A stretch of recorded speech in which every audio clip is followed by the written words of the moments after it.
Welcome to Echoes of Empires, where we bring you the greatest stories from history's most iconic empires. Today we continue our series on the rise of the Ottoman Empire. Episode 4, Bayezid the Thunderbolt, Rapid Expansion and Challenge. Last time, Murad I expanded the Ottoman Empire and established the Janissaries.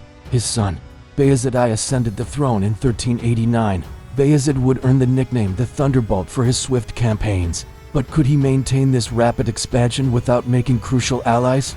Anatolia was still largely unsettled, and many small Turkish beyliks controlled parts of it. In 1391, Bayezid began his campaign to fully take control of the region. Bayezid employed a simple strategy. Instead of sending all his forces at once, he chose a few commanders and sent them out on small but swift campaigns. Within a year, the entire landscape of Anatolia had been redrawn, with many beyliks annexed into the growing Ottoman realm. However, the real Ottoman advantage lay in their navy. With it, they easily took several Aegean islands and began menacing the coasts of the Byzantine Empire. The Ottomans would soon have a chance to add mainland Greece to their holdings as well. In 1394, Bayezid invaded the Byzantine Empire through Thrace. Facing little organized resistance, he seized towns along the Sea of Marmara. At this point, most Byzantine leaders had recognized the writing on the wall and sought peace with the Ottomans. Not all, however, were willing to accept the new reality. Alexios Philanthropinos held out in Constantinople and kept hoping for deliverance from the West. Ever since the First Crusade, the Byzantines had viewed the Turks as heretics who had strayed from the true Christian faith, and the Pope encouraged the Western Europeans to aid the Byzantines against the Muslims. So when Bayezid started menacing Constantinople, the calls for help reached Europe. In response, Pope Urban VI issued a papal bull granting Bayezid a noble title and offering him a chance at salvation if he converted to Christianity and helped the Byzantines. Naturally, this offer came with one big exception: he could not attack Constantinople. Needless to say, Bayezid didn't accept this offer. While he was no friend of the Christians, he wasn't interested in starting a war with Western Europe just yet. To achieve his ambitions, he needed to focus on consolidating his gains in Anatolia and securing his northern border with Serbia. Bayezid first turned to Bosnia in the west. Although the Bosnian king initially resisted, he eventually succumbed to Ottoman pressure and accepted a tributary relationship. At around the same time, Louis II of Naples offered his daughter as hand in marriage to Bayezid, in an attempt to secure the alliance of the Ottomans against the expanding Aragonese kingdom. However, the marriage negotiations would later be used as propaganda by the Crusaders, who depicted Bayezid as a lustful barbarian ready to marry anyone to increase his power. After dealing with potential threats in the west, Bayezid turned to the Balkans. Bayezid had long been concerned about Serbia, which served as a buffer between the Ottomans and Hungary. Bayezid saw Serbian Sultan Murad I as a threat because of his ties to the Hungarians, and wanted to curb those ambitions. Therefore, the Ottomans attacked, but were defeated at the Battle of Rovina. Undeterred, Bayezid simply amassed another army and returned to the battlefield. This time, Bayezid divided his army into two columns, attacking from the south and east. While the Serbs were able to defeat both columns separately, they were utterly crushed when they attempted to unite against the Ottomans. Most of the Serbian army perished, and Murad I was forced to flee to Bosnia. By the end of the campaign, the Serbian state ceased to exist. Its place would soon be taken by the Ottoman Empire. Bayezid's armies also campaigned further west, even laying siege to the important Hungarian town of Belgrade. Yet despite the military successes, Bayezid did not feel fully secure.